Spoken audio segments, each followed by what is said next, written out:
is Tampa Bay Rays pitcher Drew Rasmussen. And I don't have him ranked because I don't know that Rasmussen is in the starting rotation, and that's Well, the sure. only reason. Totally understand that. But Uh, what and but if he is, sure, yeah, you want I him. get it. If he is, you want him. If he is, you want him.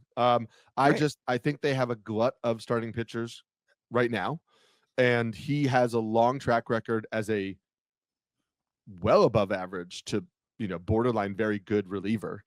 And so I just wonder if he's the easier name to keep in the bullpen. And let the other guys stay in the rotation. But again, Yeah. that is my only concern. Obviously, if you're, once March rolls around or whatever, you might have a better idea.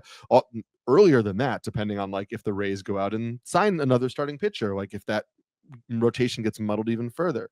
Are we saw him on the mound at the end of the season coming back from injury, which is nice. He didn't have tons of innings, but we know he ended the year healthy. So our expectation is that he begins next year healthy. And obviously the Rays changes that they made to him back in 2023 unlocked a new level for him as a starting pitcher. And so you seem to be buying in on Drew Rasmussen. I mean, look, again, I've said this is about early decisions and guys you want to chase that have obvious upside if it works, and also to know who to get rid of if it doesn't.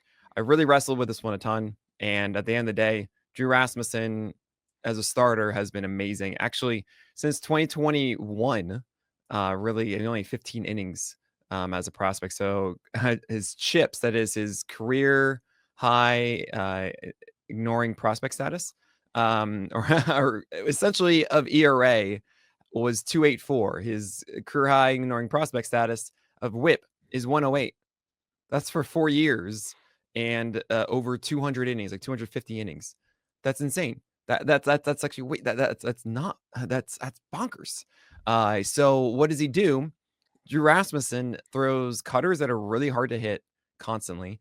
Throws 96 miles per hour or so on his fastball with tons of IVB on it. It's like over 17 inches of it.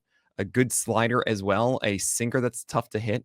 I dig this a ton, and the fact that he unlocked strikeout ability in 2023 before he got hurt and got Tommy John is just it's exciting to say the least with that sweeper involved. I think it's a case where look, if the Rays are going to let him start, then you're not going to drop him. You just know this. You're just going to have Drew Rasmussen and be really happy with it, and you're going to be super happy they have him instead of Spencer Arguetti likely or Ryan Nelson. I think there's a higher risk of him not, so he's underneath those guys.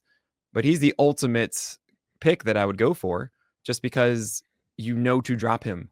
It's easy, and if you're not dropping it, that means he's in the rotation, which is clearly a benefit. It's not he's starting and I don't know. It's starting Right. great.